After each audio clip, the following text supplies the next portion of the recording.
Helldivers! This is your fellow citizen, TumidDonkey, reporting live from the founding father of Family Values, Super Destroyer.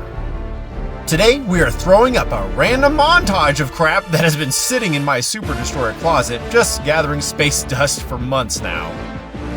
There are a ton of stratagems that I feel like get underused, if not used at all in the game. These are a few that I haven't used at all or in a very long time, so let's drop into some level 10 bugs and see how this goes. Starting off, we have our Orbital Precision Strike. Throw out the beacon and stand back as one massive shell will come hurtling down towards the planet, clearing out anything around it. Dealing 3,500 damage, this strike can take out a ton of enemies and can also take out many structures in the game due to its higher demo force. The cooldown here isn't terrible either, being a minute and a half, and you need to be mindful with any fast-moving enemies like chargers, as it takes a few seconds for this to land and the explosion radius is not huge either. Second in line will be the Anti-Material Rifle. I actually don't think I've ever used this outside of finding it on the ground in a defense mission, but it is a crazy hard-hitting sniper with heavy armor pen.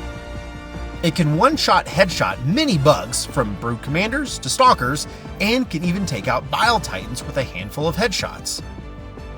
Pumping out a few rounds into a charger's rear end will also put it down quickly. You get quite a few mags with this, but be careful not to burn through all the ammo. Third on the list is the Grenadier Battlement Stratagem. Pop up a wall of death as you go full auto boom boom into some bugs. This is great for an ongoing bug breach, being able to clear out small and medium tier enemies. If a charger pops out though, stand fast or get out of the way, as you will get run over, flipped over, and smashed by any full sprinting charger. If you can find a small rock or a hill to take advantage of the height, you can get more use out of this stratagem. Of course, be mindful of what direction you throw the beacon, as the stationary grenade launcher can only rotate 180 degrees in front of you. Last but not least, we have our Incendiary Mines. These spicy little nuggets will deal a fair amount of fire damage to small and medium tier bugs. With 48 mines total and thrown out in a wide radius, be sure to watch your step. The mines can hurt heavier tier bugs, but it will not kill them outright, rather damage them slightly with the lingering fire on the ground. Moving on to our weapons, we have the standard Liberator AR for our primary. Now, I gotta be honest, I have no idea when the last time I took the standard version of the Liberator was onto a mission. So we gotta blow the dust off here. The Liberator has seen some buffs recently, notably the damage has been increased in a few patches over the year up to 90. Dealing light armor pen and having a plethora of customization with all the standard attachments, you can't go wrong with getting back to the basics. Our secondary is the Stun Lance. Since we are facing up against bugs, this should be better for us with all the hunters and sometimes stalkers that try to pounce on us. It has an okay reach and the damage is average for melee weapons. You can thrust into bugs up to 25 times before you are fully drained. Lastly, the grenade will be our G109 Urchin. For the few times I have actually used this, it's been okay, I suppose. The stun duration is actually quite long, and you can toss this onto a sprinting charger to put a stop to it, so that you can sneak around back and thrust your spear into his back 25 times. Brood Commanders can also be stopped in a sprint, and the stun duration lasts for quite a while. Unfortunately, with this build, we have nothing to close out bug holes reliably, so, well, good luck. For our armor, we will throw on the IE-12 Righteous set with the passive integrated explosives. Because we will probably get rushed a lot and jumped on by a gang of hunters, this post-mortem explosion will do the trick for those pesky bugs. Besides making the recent Warbond ranking video, I don't think I've used this armor ever in a mission. It does deal 2,000 damage on death after a few seconds, so try your best not to die next to your teammates. Now, I can't believe I'm saying this, but the booster we are taking is Localization Confusion. All this does is give us more time between enemy encounters, such as bug breaches and bot drops. There's an internal timer that is extended, providing us more time before the next enemy reinforcement is called.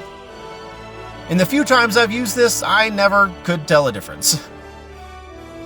Overall, this build is as sloppy as the spit from a Bile Titan's mouth and the inside of the Throat Goat Hive Lord. Do your best to stay alive and try to help your team in any way possible. Feel free to stick around for the rest of the video to see how this build runs in the field. So report to your Hellpods and drop in to drain some bugs and raise a flag for Super Earth. Be sure to follow along for more Helldivers 2 content, and I'll see you on the field. This video has been super cut for your super pleasure for Super Earth.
extraction complete. Pelican 1 beginning ascent.